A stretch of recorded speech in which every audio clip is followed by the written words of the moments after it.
What's going on, family? Welcome to another episode of the Tariq Radio Show.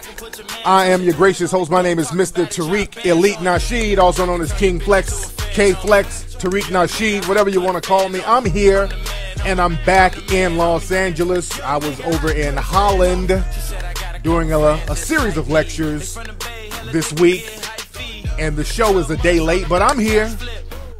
I'm here ready to chop up some good game. Today's show is brought to you by the movie 7 a.m. That's going to be in theaters January 17th. Go to 7ammovie.com.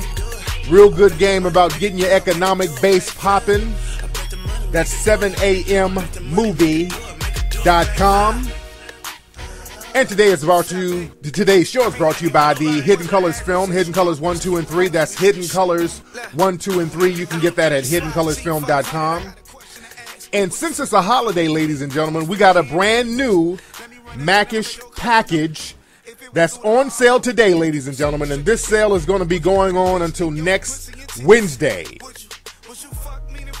So this Macish package sale for Christmas, limited time only. And let me let you know what you're going to get.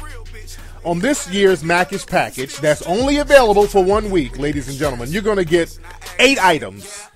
And you can cover your whole Christmas list with this one Macish package, by the way. On this Macish package, you're going to get the Flex Step boots, those fly-ass boots. That's already worth the price of the whole package by themselves, all right? You're going to get the boots. That's one thing. You're going to get the international sunglasses. You're going to get a Cooperate hat. You're going to get a No Justice shirt from the Tariq Elite line. You're going to get a Heraldry t-shirt from the Tariq Elite line. You're going to get a Liberty shirt from the Tariq Elite line. You're going to get a Mac Lessons DVD. And you're going to get a Eugenics movie DVD. You're getting 8 items, ladies and gentlemen, for just $99. That's basically paying for the postage. We're giving it away free damn near. You're just paying for the postage. Go to TariqRadio.com. Go to the top of the page to get this Macish package deal, ladies and gentlemen. You can cover your whole Christmas list with this Macish package, ladies and gentlemen. And again, the sale ends December 17th, 2014. So get it. We'll get it to you before Christmas. That's why we're cutting the sale off at December 17th. So, ladies and gentlemen, you can get the package to you before Christmas. So get that now. Order it today. Go to TariqRadio.com, ladies and gentlemen. So let's get into some game. I want to have some people call up. The phone number is 818-850-5404. Now, we were planning on we're going to do a food drive or a toy drive. We wanted to do it before Christmas, but I just got back in from out of the country, and it's just such short notice for us to get everything organized because we were going to work with our brothers and sisters at the Culture Connection in Chicago, and we had a lot of brothers and sisters down to volunteer, but we were having some trouble for the pickup venue, and that still has not been finalized, and we've been dealing with contractual agreements from different venues that we may or may not use. So, unfortunately, just the timing of it, we won't have enough time to get the toy drive going on by next week. But what we'll do, we'll see if we can try to push it like some kind of food or toy drive for Black History Month. So that gives us a little more time. Again, the fact that I was out of the country, that kind of slowed everything down. So I couldn't really get it going like I wanted to get going. And, you know, I'm traveling and my days are off because Holland is like 9 hours ahead. So it's crazy. So unfortunately, because of the timing and the travel constraints, I just didn't have a chance we won't have a chance to put it together properly because I don't want to throw something together that's half-assed as far as a toy or food drive. But we're going to get it together. So don't trip. I'll keep everybody posted and go to melanoidnation.org for more details. Let's see who's on the phone. What's up? Who's calling? What's going on, man? It's Mario from Memphis. Mario from Memphis. How you doing, fam? Oh, pretty good, man. I just wanted to tell you that I appreciate everything you're doing, as far as Hidden Colors and everything else. Yes, but sir. I just got a general question. I wanted your opinion on something. Go ahead. What do you think is a more lucrative business? Because I'm in the corporate world now, but I'm thinking about just taking up another trade. do you think of like cell phone repair, electronic repair, or auto mechanic business? Which one, just personally, do you think would be more lucrative? Well, you know, it depends on what your expertise is in. See, the thing is, you should go into business for money, to make money, but you also should go into business doing something that you are an expert in, something that you're very confident in, something that you're well versed in, because whatever you're well versed in, it will be lucrative. See, it ain't about the trade, because, for example, crack can sell, but if you're a shitty drug dealer, you're just not gonna make a lot of money. You dig? Yeah. So yeah. anything that you put your heart into and your energy into will sell. Just like the Hidden Colors series. Like a lot of people now want to kind of start putting together history documentaries now, but it's the way and the passion that you put in it is what you're going to get out of it. Because there's been African history documentaries before, but why is Hidden Colors the most successful series? That's because a lot of love and a lot of quality control was put into the film. So it's all about what you put into it and the passion that you put in it. You understand that? Yeah, I understand. So what are you more passionate about? Cell phones or car repair? What are you more passionate about? Well, to be honest with you, you know, I'm more passionate about as far as fixing cars. But the thing about it is, see, I'm just going to be going to a trade school. And, you know, I really don't, you know, I'm not good at that yet in order to have someone pay me for it. So, you know, I have a long road. I guess I have a long road ahead of me, you see. Well, that's good. Yeah. A long road is, there's nothing wrong with a long road. The problem is a lot of us, man, we don't want to start from the bottom and work our way up. We see, especially black folks, we see somebody roll and fly, and then we want to immediately get on his level. You know what I'm saying? And you don't know what that dude did to get on that level. You don't know what that sister did to get on her level. You don't know what she did. You don't know if she had to start from the bottom, which most likely she or he did. So there's no shortcut to success, really. You got to get out there and grind. You got to get out there and hustle with it, man, and do something that you're passionate about. You feel me? Yeah. All right, man. Thanks for the call, fam. Yes, indeed. Do what you're passionate about. When you do something that you're passionate about, the money is going to come. That's why my books became bestsellers. My book, The Art of Mackin' and all that, books on dating and all that, I was passionate about dating and relationships and understanding the game and the ins and outs of dating and relationships, and that's why the books took off. You understand? So you got to be passionate about certain things. Let's see who's on the phone. Well, a lot of folks are calling. The phone number is 818-850-5404, ladies and gentlemen. That is the number, 818-850-5404. Let's see who we got on the phone. What's up? Who's calling? Hello? Hello? What's up, man? Hello? Okay, hello, who's this? Hello? Yeah, hello.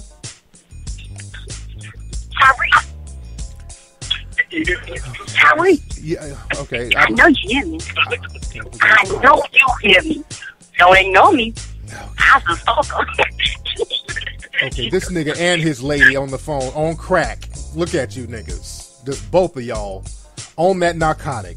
He ain't shit and his lady ain't shit. First he answered the phone, handed it to her little crackheaded ass, and they back in the background giggling. Two little crackheads sitting in a tree. Hot fucking pipe.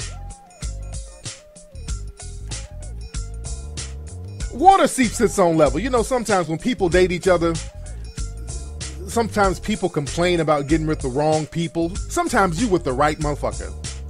Sometimes you're dating the right people. Those two are meant for each other. Two dusty niggas playing on my phone. He goofy, she goofy. Sitting up on Section 8 playing on my damn phone. High as a kite. Her lace front's probably hanging all off the side of her head. This nigga's edge up probably looks like sauerkraut dried up on this nigga's head.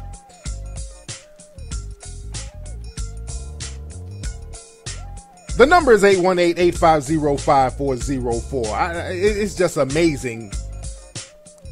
That's two goofy niggas in stereo. What's up? What's up? Who's calling?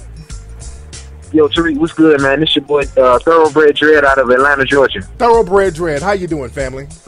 Everything going well. I can't complain at all, man. First off, congratulations on you making it back safe from Amsterdam. Yes, sir. And all that good stuff. Yes, sir. Much respect. Much respect.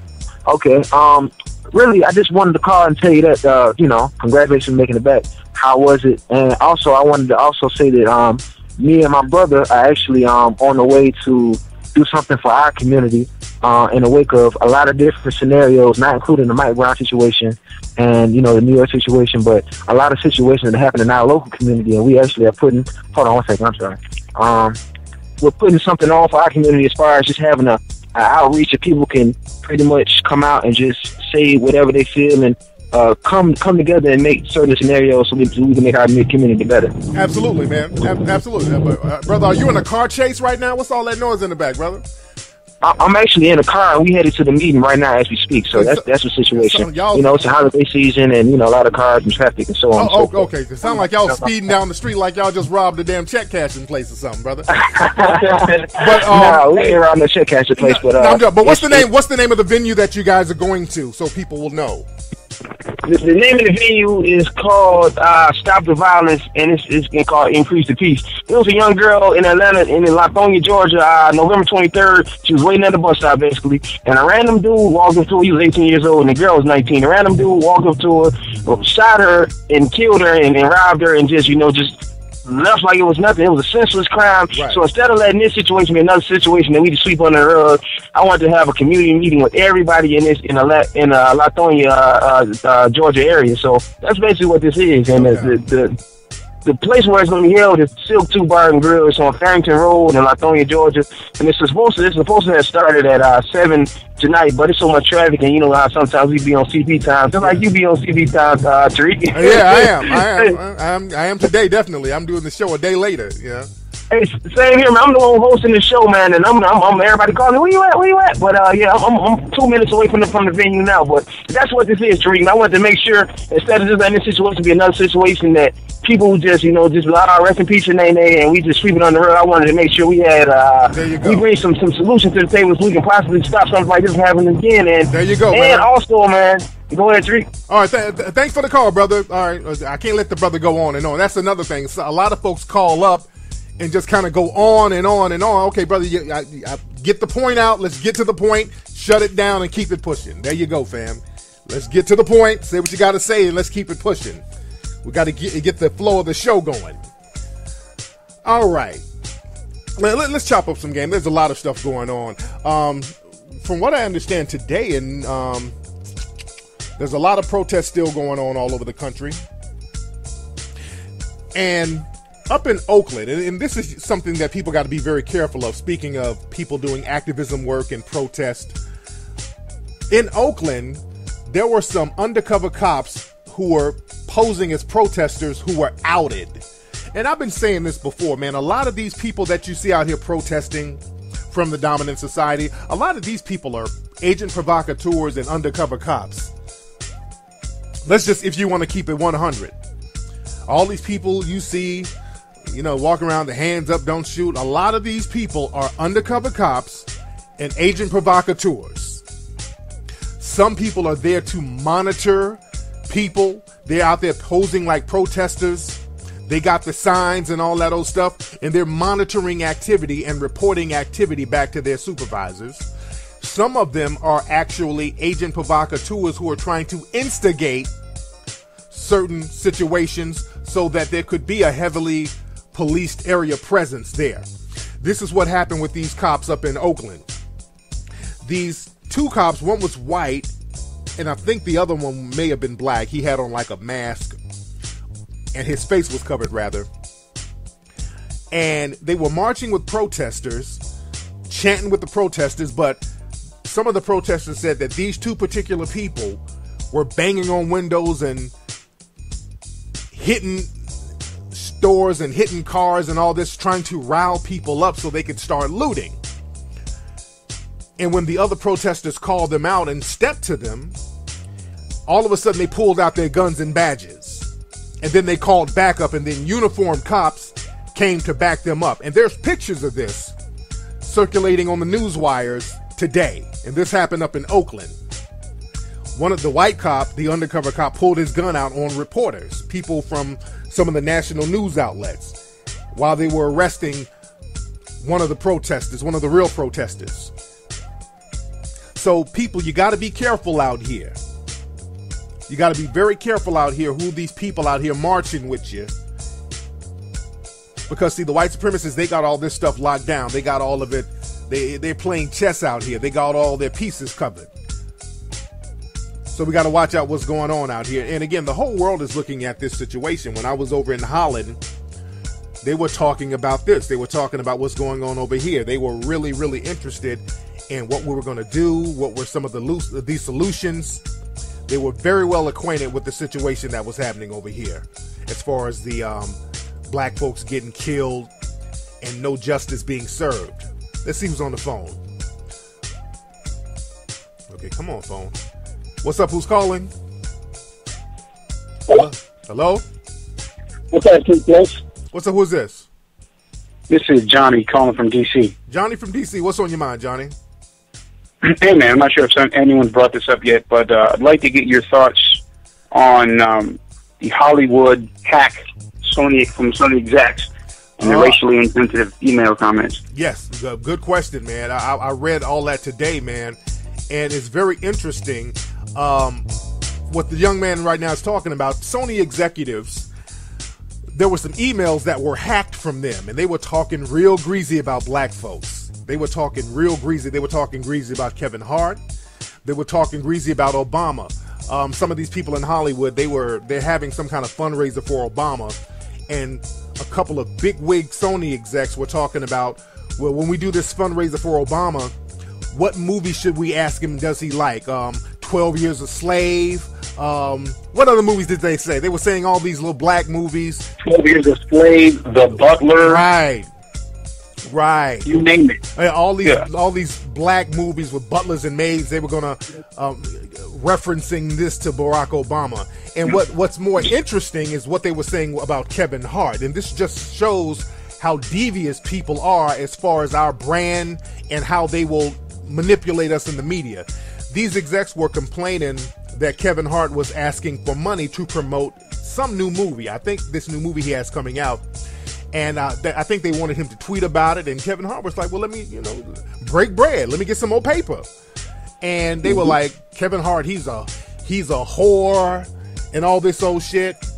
And that goes back to this whole thing where black folks should be grateful that they're getting any money. It's that type of thing. They used to say that about the boxer Jack Johnson. Whenever he made all this money, he would ask for more, and they would be like, oh, this nigga has too much money, much more money than a nigga should have. It's that type of mentality. And I take my hat off to Kevin Hart for protecting his brand and getting every damn dime he can, because they will try to whore you out and pimp on you out here. So if you're going to be a hoe, you hoe for yourself. And I ain't mad at him for getting every single damn dime he can get. And one of the comments that these people said in the email, they were like, we can do something to make his brand or his star diminish or something like that. You read that? Yeah, I did. And it speaks volumes. It speaks volumes to the people who are in control in Hollywood. Yes, indeed. And the people who are pushing and trying to perpetuate a stereotype of the black community and black people in general. Absolutely. Absolutely, man. But hey, man, thank you for the call, brother. Thanks, man. Thanks, Tariq. Yeah, but it's real telling, man. It's very interesting how they sit up, these executives, and they'll smile in your face, and these people are vitriolic behind your back, man. They will despise you and talk about you behind your back like it's nothing. I'm so not shocked. I'm so not shocked. This is what goes on. And every blue moon, they'll get caught. But this is the reason why you don't see too many positive images of movies of black people in Hollywood. This is the reason why. Look at what these top executives are saying. This is how they feel about us. This is the main reason why I do the Hidden Colors series. This is the main reason. These people with all of these billions of dollars who are running the show, they're trying to perpetuate and maintain the system of white supremacy. And they were low-key hinting at sabotaging Kevin Hart's career if his numbers in his movies don't maintain their money-making status. See, the thing is, when we come out, black folks, we got to win. None of that half-ass shit. We can't do like 5 or 6 movies that flop like a couple of, major white artists in Hollywood. We can't do that. We got to hit every single time. And we don't know when we're going to stop hitting. And the minute you stop hitting, they'll throw your ass under the bus and find a way to manipulate that money that they gave you back into their system. So Kevin Hart is doing the right thing for stacking his money all the way up while he's hot. Because the minute he does a flop movie, they already let you know in these emails, they're already hinting his brand is over. They're going to start throwing his ass under the bus. Kevin needs to get every dime possible.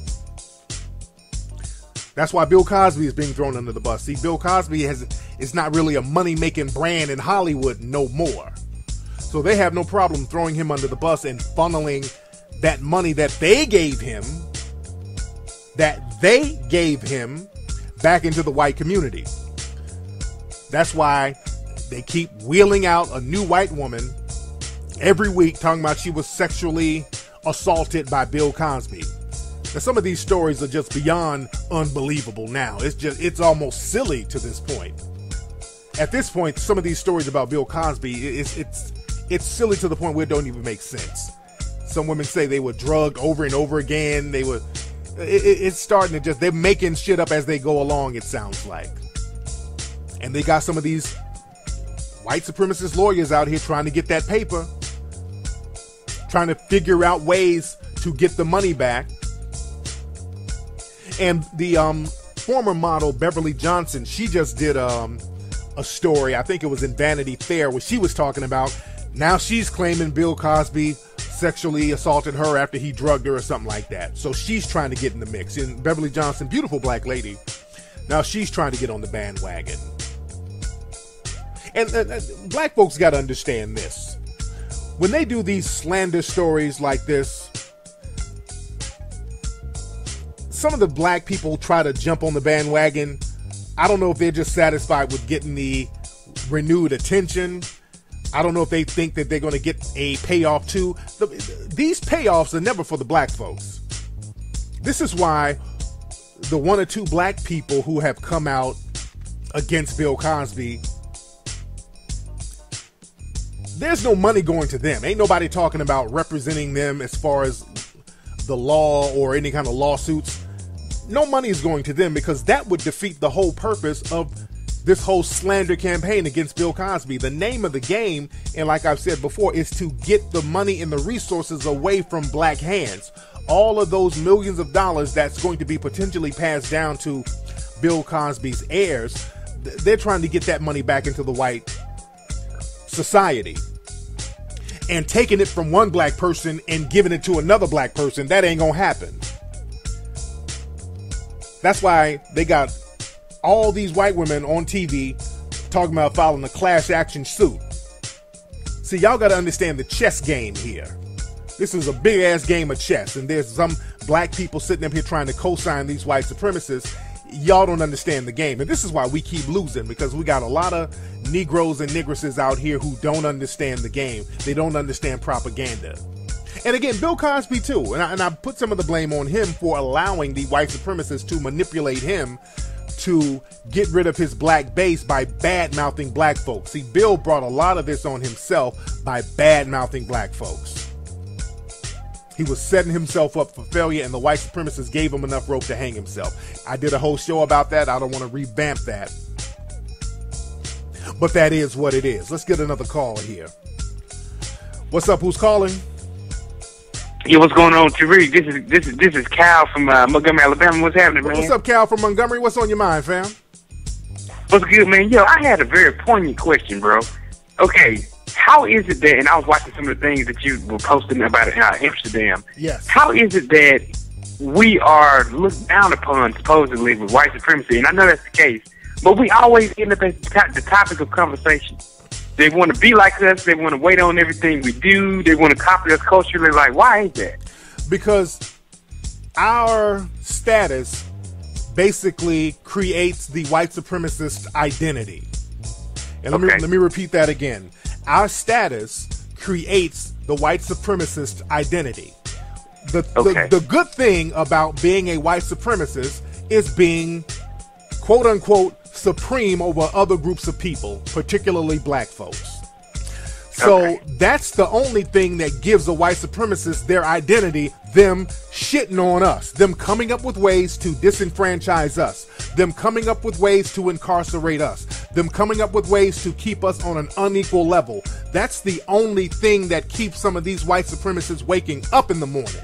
And a lot of black folks don't understand that, because some of them will, just like these Sony execs, just look at that. These people are billionaires sitting up discussing black folks, talking shit about black folks. Donald Sterling, he's a billionaire, up in his bedroom having pillow talk, talking about black folks. You dig?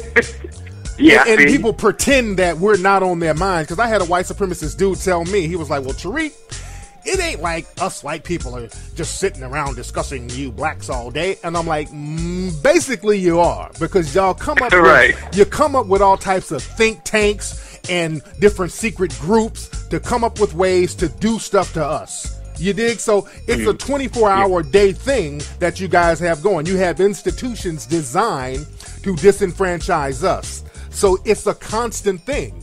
And that's what, and so for us to counter that, we got to start thinking about black empowerment. And this has to be a global thing. This is why we got to reach out to our brothers and sisters globally and start empowering ourselves to combat that.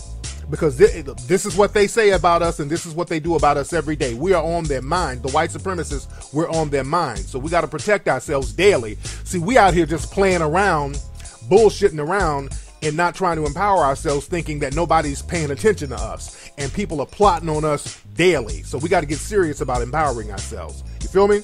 Yo, I feel you, man. I appreciate everything you do, bro. Much respect, fam. Shout out to everybody who came to see me in Holland, man. There was a sister, because people came in from all over the place. Brothers flew in from New York to see me out there. People came in from London. There was a sister from London who wanted to book me for another lecture in London, and all my people kind of brushed her off because there was a lot of folks talking to me. Sister, if you can hit me up, I couldn't get your name, sister, but if you're listening, email me at info@tariqelite.com, because I know a lot of folks want me to go out to London now. When I did my lectures out there in Holland, I did basically three. The first one I did was for the organization, the promoters that brought me here, Sister Dion. Shout out to Dion. It was an organization called Izzy Solutions, and you know they got a grant from the state, and they put their money together and all this stuff. And one of the contentions of the grant, they wanted me to talk to some students, and that lecture was free. That was early in the day. Now the other lectures were paid lectures, and both of those lectures were sold out. And what's interesting, they were going to have a lot of students come, and there are a lot of so-called unruly black students or problematic black students that they have at some of the schools out there. Because surprisingly, there's a lot of black people in Holland. In Amsterdam, there's a lot of black people in Amsterdam. When I showed pictures of the crowds on Instagram and Twitter, a lot of people were surprised that those many black people were out there. But there's a lot of black people there from Africa. The majority of black people there that I met are from a place called Suriname down in South America that was colonized by the Dutch, and the Africans were brought there. So again, they're still African people. And we were going to do the talk for these students. These white teachers were going to bring their students, and a lot of them came. A lot of the students came. It was still packed. But what was interesting, before we did the thing with the students, the promoter, Dion, hit me up. She was like, and I got this on video. We were talking about this, and you go to Tariq Live on my YouTube page. My YouTube page is Tariq Live. That's one of my YouTube pages. She was like, the promoter, she said, well, Tariq, we got a problem. Some of the teachers, they got a little afraid after they saw Hidden Colors 3, because when they announced that I was coming out there was a strong buzz, and the first lecture sold out in one day. So now everybody's out there talking about me coming, and this buzz is real hot now. So now the teachers were like, okay, we want to see who is this guy? What's the deal? We want to see what's going on. We want to take our students, since this is a project about African history and all that, we want to take the students, and since everybody's talking about this, let's take a look at the DVD. So again, everything was already scheduled. They had buses ready to bring students out from these schools, and the teachers saw Hidden Colors 3, and these white teachers said, hell no. These teachers said, hell no, we ain't taking our students to go see anybody talking this. So some of the teachers and students reneged, and they just didn't go. They refused to come because they didn't want some of their students to get riled up by looking and listening to this information. Now, we didn't do a screening, it was just me talking, but they didn't want the students to get riled up from the information. This is what we were told directly, and we got a video of the promoter telling me this. The sister, she's Dutch, and she was explaining this to me. Because the students were already they're labeled as the troubled kids. And troubled kids are basically kids who are not being properly educated. I always blame the teachers. Some of these so-called troubled kids will end up being some of our best leaders if they're nurtured correctly. And when I was talking to some of these kids, the ones who came, because a lot of them did come, it was real bright kids. There's nothing wrong with these kids, because the teachers who did bring the kids, they were surprised at how attentive the children were to me. And when I say kids, I mean they 15, 16, 17, they were that age. So these were older kids. But they were like, they never sat still and just really paid attention to anybody like that. And that's because nobody was giving them information that was really, really pertinent to them that they could really relate to. But they were feeling the information. But I had a wonderful time out there in Holland. Holland is a beautiful, Amsterdam is a beautiful city. Beautiful city. I went on something called the Black Heritage Tours. A sister named Jennifer, who's a sister from out here. She's from the Americas, but her family's out there in Holland, so she has moved back out there, and she gives these Black Heritage Tours. Great tour. It talks about all of these hidden images of black people throughout the city of Amsterdam. Real heavy stuff. If you ever get a chance to go out there, brother, look up the Black Heritage Tour of Amsterdam. Real heavy stuff. But the people were out there absolutely amazing, man. My first lecture sold out in one day. They had to get another venue. That one sold out. So I did 2 sold out lectures. The crowds were absolutely phenomenal. The brothers and sisters out there in Holland are beautiful brothers and sisters, man. Their spirit is so alive. They loved me. I loved them. The energy was insane. One brother I met at the lecture, the first one, he was describing how he saw Hidden Colors 1. This brother said the information in Hidden Colors was so powerful that because he's epileptic, he saw the movie and started having seizures. And every time he would think about the movie, he would have seizures. He would just start twitching. He would go into fits, and his hands and body would move and convulse uncontrollably. And I videoed him after the lecture while I was talking to him in the hallway, because he said this in front of the crowd, and then he caught me again after the lecture, and we were talking backstage, and it was kind of funny the way he was describing it, and I was kind of laughing at the way he was describing it, but I wasn't laughing at the brother's situation. He was saying basically, man, you know, I used to think that white people were my gods. They were just like my gods. And I think this brother's like Eritrean or Ethiopian originally, but he lives in Holland now. And he said, I was almost like a slave in the way I would think. And I saw Hidden Colors, and I just started to have seizures uncontrollably. And it was like my mind was being decolonized. And you got to understand, a lot of brothers and sisters on the continent of Africa, they've been brainwashed harder than a lot of us, because over there they still got images of white Jesus all over the place. So this information is really heavy to them. We think because they're on the continent that they know all of this stuff, and they've been miseducated first. So a lot of the information is, they just don't have it. A lot of their information, they just don't have that ancient African information no more.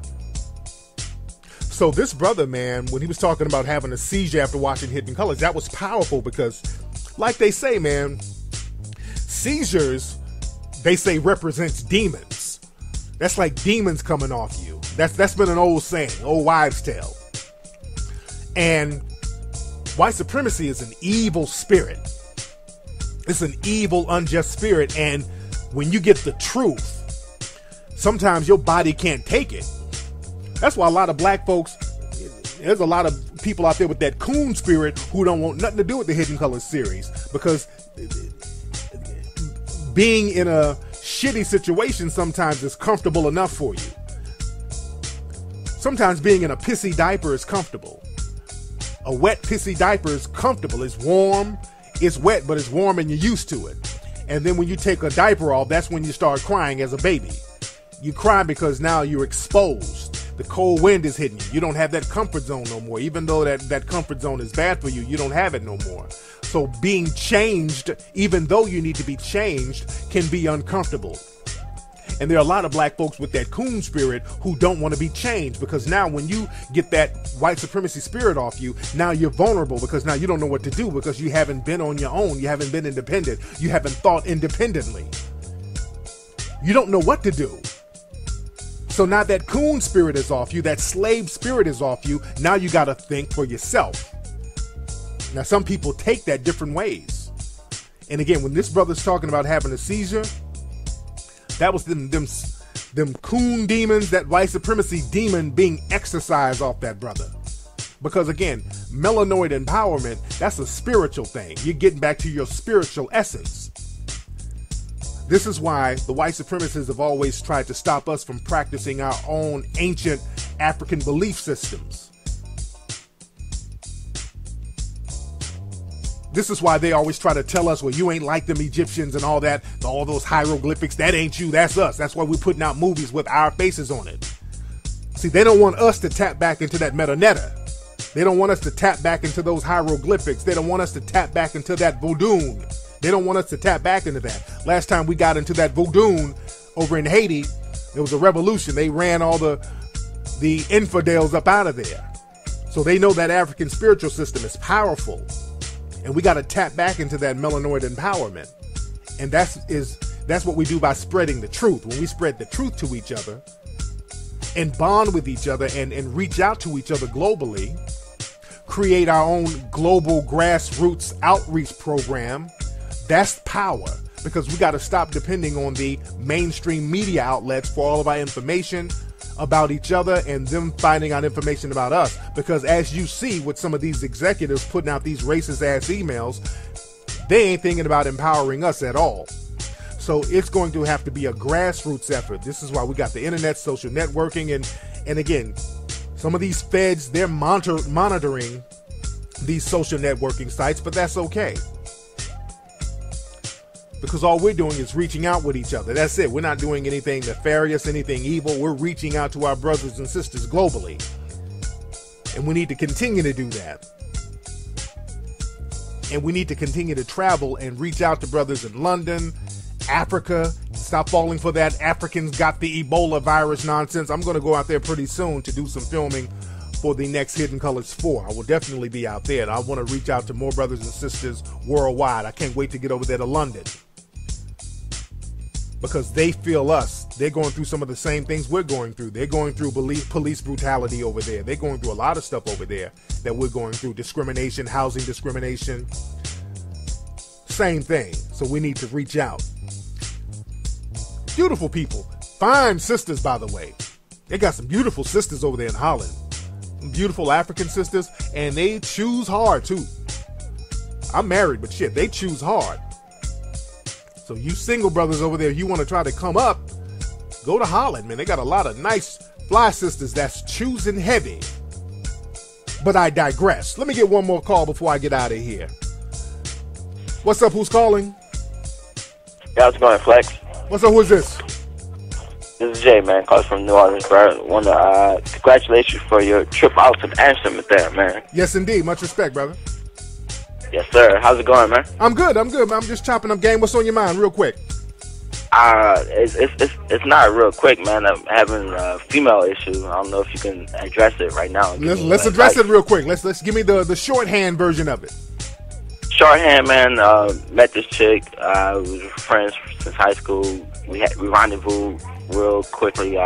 Maybe 3 years later, I met up with her. Went through an exchange where she came to visit where the city where I'm at, New Orleans. She came for something other than the fact. Whatever case, I hooked up like a flight for her to come down, and basically the transaction for that it put a sour taste in the mind. I wrote down her credit card information. So basically, I had to hook up on the flight. My sister's boyfriend works for Delta, and I was trying to coordinate with him. He's in the military, so he's in California. Trying to coordinate with him, and basically I wrote down the credit card information to give it to my brother-in-law, and she saw and thought that it was weird, which I can agree, but basically she's been giving me the cold shoulder since then, thinking maybe I'm a creep or whatever, and I don't know what to do for her. I really like her. I want to see where we can go. I don't even know if I burnt out that whole possibility or not. So where do y'all stand now? Where we stand, she said she needed time, which was probably like a week without talking to her. We're on texting right now. I went to Georgia probably like a week ago to see some family members out there, and she didn't want to see me. So basically, I understand that it's the L, but I put a lot of work into it, and I don't want to throw it to the side right now. So basically, old girl didn't kind of kick you to the side and basically sound like you don't want to accept that. I don't want to accept it because I put a whole bunch of work into it, man. I ain't willing to let it go right now. But if it is, then I just have to take the L. Well, I'm trying to figure out how can I maneuver and get back in on her good side. Well, I want you to listen to the words of this song. Nah, don't even do me like that, Flex. I already know what time it is. One last cry, brother. Leave it all behind, brother. Put it out of your mind. This time, brother. Because you're living a lie. You a fool, bro. You a fool, man. I appreciate it. I'm going to go ahead and take your advice, man. Just leave it on. Chuck it up to the game. Thank you, brother. Thank you. God damn. All right, take care, man. God bless, bro. Yes, indeed. Shit, it's over. It's over, brother. The relationship is over. Let's charge it to the game. She told you I ain't trying to fuck with you. This nigga's trying to have that one last cry and get his little money back. No. Get it out of your mind the very last time and have that one last cry and keep it pushing. Anyway, y'all, thanks for tuning into the Tariq Elite Show. Join me on Ustream this Sunday. We got a brand new Crispy episode this Sunday. You know, people in Holland were asking me, they're like, when is the next Crispy episode? So worldwide, people love the Crispy show. So go to the Crispy Puppet Show on YouTube if you haven't seen it. The Crispy Puppet Show.